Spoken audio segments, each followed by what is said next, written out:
महाकुंभ में साधु संतों का समागम हो रहा है। देश भर के साधु महाकुंभ में जुटे हैं और धार्मिक अनुष्ठानों को संपन्न करा रहे हैं। इस बीच नेटवर्क 10 के एडिटर इन चीफ संजय गिरी ने स्वामी यतीन्द्रानंद गिरी जी से खास बातचीत की है। सुनिए।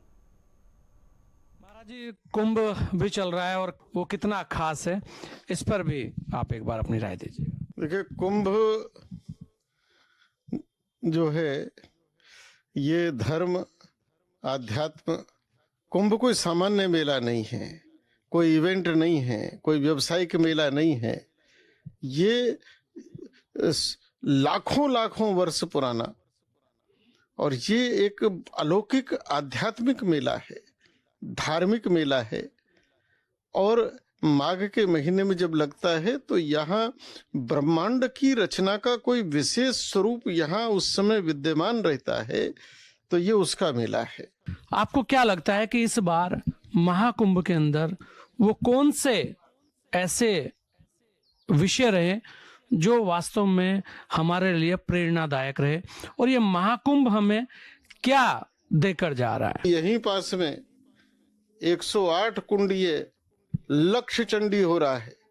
1100 ब्राह्मण विधि पूर्वक वैदिक विधि के अनुसार, और वहाँ जो है लक्ष्य चंडी हो रहा है, कहीं सहस्त्र चंडी हो रहा है, कहीं विष्णु महायज्ञ हो रहा है, कहीं कुछ हो रहा है। यहाँ कदम कदम पर लोगों ने भंडारे खोल रखे हैं।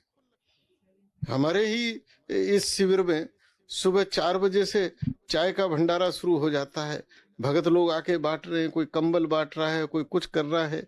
कहीं एक से एक महातपस्वी धुना लगाकर तपस्या कर रहा है, हिल नहीं रहा है। यहाँ एक से एक विद्वान आए हुए हैं, उनके पंडालों में वेदांत के सूत्रों पर चर्चा हो रही है।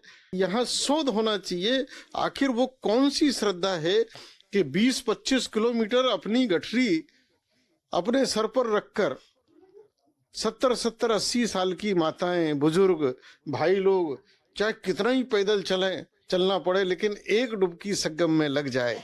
वो जो उनकी श्रद्धा है, वो जो आस्था है, वो संसार में जानी चाहिए। आखिर इस आस्था के, श्रद्धा के पीछे का लॉजिक क्या है, विज्ञान क्या है। कुंभ में एक से एक सन्यासी आए हुए हैं, एक से एक साधु आए हुए हैं, जो जिनकी तपस्या की ऊर्जा इतनी भयंकर है कि उनके पास बैठोगे तो करंट लगने लगेगा। उनके इतने वाइब्रेशंस हैं।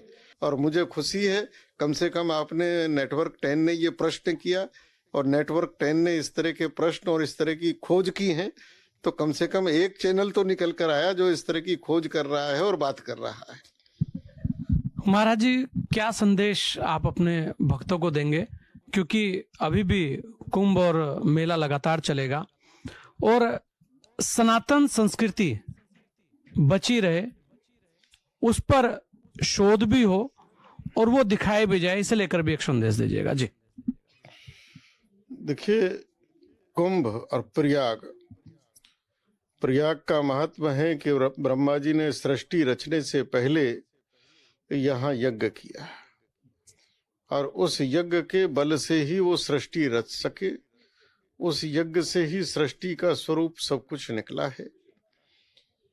तो ये जो संगम है, जहाँ गंगा, यमुना और सरस्वती तीनों का मिलन है, सरस्वती भूमिगत है, तो हमारा सनातन धर्म, उसका विज्ञान, उसकी परंपरा, उसकी संस्कृति कितनी श्रेष्ठतम, कितनी पौराणिक और कितनी अलौकिक है कि कहा कि संगम में आखिर क्या बात है कि माघ के महीने में 6000 किलोमीटर की उड़ान भर के साइबेरियन पक्षी इसी जगह उतरता है।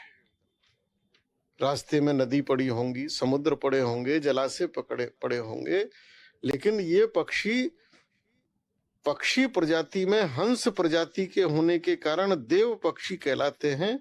इनको यहाँ मारना भी पाप है, कोई मारता नहीं है इनको। और वो इसी महीने में क्यों आते हैं? जिस महीने का महात्मा हमारे शास्त्रों ने लिखा कि माघ मकर गति रवि जब होई, तीरथ पथि आवई सब कोई। और वो संगम क्षेत्र में क्यों आते हैं? 2-4-5 किलोमीटर इधर उधर क्यों नहीं जाते? वहां भी तो मौसम है, वहां भी तो जल है। तो ब्रह्मांड की जो महाशक्ति है, महा ऊर्जा है, उसका कोई बड़ा स्रोत यहाँ माघ के महीने में उत्सर्जित होता है, जिसकी महिमा है और जिसके लिए वो चाहे उसको 40-50 किलोमीटर पैदल क्यों ना चलना पड़े गठरी लेकर, तो यह सनातन है।